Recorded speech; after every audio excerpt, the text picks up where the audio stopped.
মধ্যপ্রাচ্যে অবস্থানরত যুক্তরাষ্ট্রের সামরিক কর্মকর্তা, কর্মী ও ঠিকাদারদের অবস্থান শনাক্ত করতে মোবাইল নেটওয়ার্কে সাইবার অনুপ্রবেশ চালিয়েছে ইরান। রোমিং সিস্টেম এবং টেলিযোগাযোগ নেটওয়ার্কের নিরাপত্তাগত দুর্বলতা কাজে লাগিয়ে এই নজরদারি পরিচালনা করা হয়েছে বলে জানিয়েছে ব্রিটিশ সংবাদ মাধ্যম ফাইন্যান্সিয়াল টাইমস।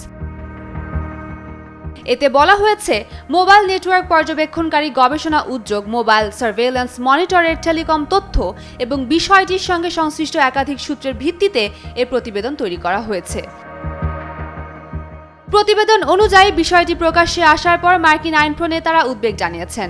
তাদের মতে, মোবাইল রোমিং ব্যবস্থার দুর্বলতা ও স্মার্টফোনের বিজ্ঞাপন প্রযুক্তির ফাঁকফোকর ব্যবহার করে সামরিক সদস্যদের অবস্থান শনাক্ত করা সম্ভব হচ্ছে, যা তাদের নিরাপত্তাকে গুরুতর ঝুঁকির মুখে ফেলতে পারে।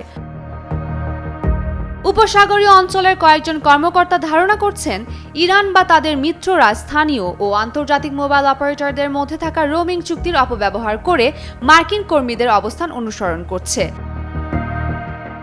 হ্যাকিং সংক্রান্ত তথ্য বিশ্লেষণ করেছেন সাইবার নিরাপত্তা গবেষণা প্রতিষ্ঠান সিটিজেন ল্যাবের জ্যেষ্ঠ গবেষক গ্যারি মিলার। তার ভাষ্য, ইরানের হাতে তাৎক্ষণিক ও ধারাবাহিকভাবে ব্যক্তির অবস্থান শনাক্ত করার সক্ষমতা রয়েছে। উমের রুম্মান ক্রান্তি, ডেইলি সান।